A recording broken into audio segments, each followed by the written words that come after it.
Flags in the nation's capitals flying at half-staff today in honor of former President Jimmy Carter, who died yesterday. Today, we know more about how he will be remembered. NBC's Priya Shadar reports from the Carter Center. And today we're learning new details about the funeral arrangements for former President Jimmy Carter, who passed away on Sunday afternoon in Plains, Georgia. We know now that his funeral service in Washington, D.C. will be taking place on January 9th. President Biden has also declared that a national day of mourning. And we know that between now and then, his body will be coming from Plains, Georgia, here to the Carter Center, where there will be a service and also a public observance for anyone who wants to come out and honor his legacy and remember him. Since the news was announced, we have seen people coming from across Atlanta to the Carter Center, putting flowers and candles outside of the Carter Center sign. The Carter Center did say that in lieu of flowers, President Carter wanted anyone who wanted to honor his memory to do so by doing acts of humanity. Of course, President Carter, in addition to his legacy from the White House and the governor's mansion, is also remembered as a devoted husband and father. He is survived by his 4 children, 11 grandchildren, and 14 great-grandchildren. Of course, we are expected to get more details regarding the memorials that will be taking place and the funeral logistics later today. Back to you. And that was Priya Shadar reporting. We are continuing to cover the former president's life and legacy throughout the show, including how the country is reacting to the latest news. That's coming up in just a few minutes. Well, back here at home, out in other headlines, we're hoping to learn more about what happened when a car crashed into a home in Crystal overnight. Take a look at this video, the aftermath from this car crashing into a home in the Brownwood neighborhood. Officers told our photographer the driver in the red car lost control.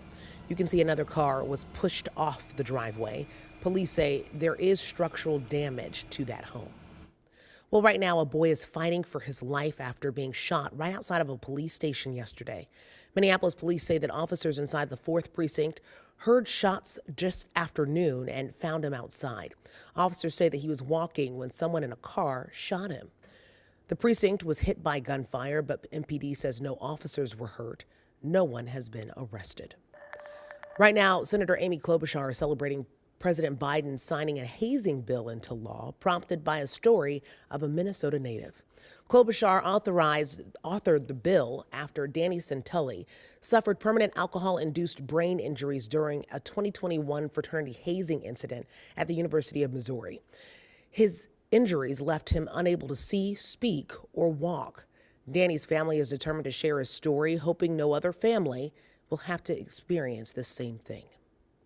But we do want people to understand that this is real, this is going on, and it can happen to anybody. He's a tough son of a gun.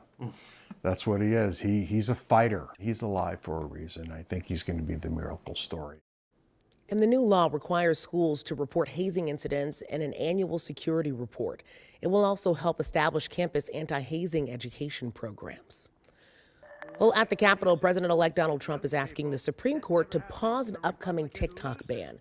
It's scheduled to go into effect January 19th, the day before Trump's inauguration, unless the platform breaks from its China-based parent company. Trump says he wants time for his administration to pursue a political resolution to the issue. The High Court is expected to hear oral arguments on the TikTok ban next Friday. We're also following a health alert. The CDC is seeing a big surge in the stomach flu. According to new data, the CDC reported 91 cases of norovirus in the first week of December. The Minnesota Health Department says it saw double the average number of stomach flu cases this month, and it comes as the flu season is also picking up steam. And that's another reason you'll want to keep up with good health practices while traveling. Today, the TSA is expecting 2.8 million people through security checkpoints. That makes it one of their busiest travel days. Right now, flights at MSP seem to be going according to schedule. At last check, there are currently 2 canceled arriving flights and 4 delayed. Not only will it be busy, but over the past 24 hours, bad weather across the country has caused significant delays for flights and could have a big impact today, too. So make sure to check in with your airline for flight updates if you're flying, or with friends and family if you're picking them up or dropping them off. Some good news, though, if you've got plans to hit the road in the new year, gas prices are expected to drop for the third year in a row. GasBuddy expects the national average for 2025 to fall to $3.22. That's about 10 cents less than this time last year. Experts say if those 2025 prices hold, the average household can expect to spend about $2,250 on gas in the new year.